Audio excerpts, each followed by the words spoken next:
الدقيقة الرابعة. نعم، يسجل فرناندو توريس، تقدم بهذا الشكل، خذوهات مع ماتا، وصلت إلى توريس، توريس يحطها في مرمى روش، ويسأل الحقيقة لأن زاوية روش، لاحظ معي، يتقدم فرناندو توريس ويسجل الهدف الأول في المباراة لمصلحة المنتخب الأسباني. طبعا هو الآخر في إنجلترا مع تشيلسي مع جوزيه مورينيو في مباراة رقم 103 مع أكثر من 30 دقيقة.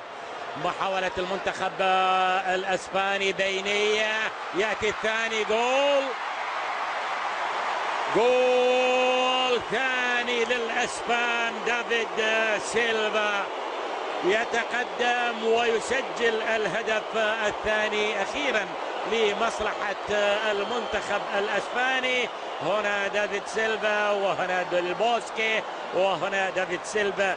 72 مباراة دولية، في مباراة رقم 73 يسجل هدفه الشخصي رقم 19. اللعبة صح الأولى وصح الثانية، وكان الهدف الثاني لمصلحة الثاني. أكيد يعني راح يبحثون عن تسجيل أهداف أخرى. فرناندو توريس، يتقدم فرناندو توريس، يسيطر على الكرة. الثالث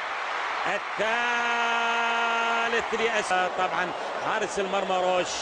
منتخب تهيتي صمد، ولكن أعتقد في طريقة ربما لكي ينهار ربما بأكثر من 3 أهداف. هنا تخلص فرناندو توريس، وأصبحت الشباك أمامه فاضية تماما بعد خروج روش، وبالتالي عد فرصة جول رابع لأسبانيا، دافيد فيا. المباراة رقم 90 والهدف رقم 54، الهدف رقم 4، صارت 4-0. ومشجع المنتخب الأسباني في ماراكانا وجماهير. في الدقيقة 39 تنافس إذن على الأهداف الإسبانية، 4 أهداف مقابل شيء في هذا الشوط الأول. كيف سيكون؟ وما يفوز لا أعلم، لكن 6-1 لن تتكرر نتيجة عام 1950. مشروع الخامس، وين الخامس؟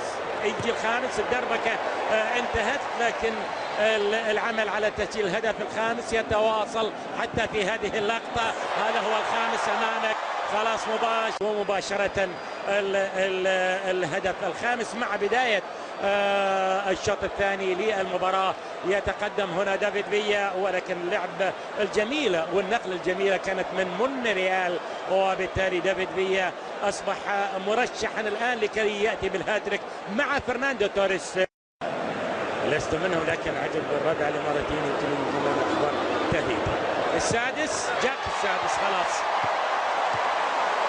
تهيتي امام نيجيريا. لكن شوف العمل، وشوف التقدم. وكنت اقول من خيزوس نافاس تقدم في اللقطة السابقة. نعم، هذا هو امامك، يصنع الهدف السادس، وربما يصنع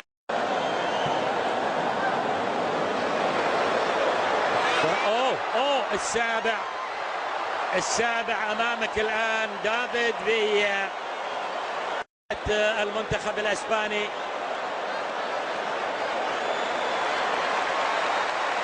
روش خرج من مرماه ومتابعة، لاحظ الباص الطويل هنا دافيد فيا، ولاحظ روش هنا طبعا يمكن الاسبان يعني شوف خلاص جاك الثامن، صارت 8-0. لكن بصراحة عندي وجهة نظر بقولها، وأرجو يعني فقط هي وجهة نظر.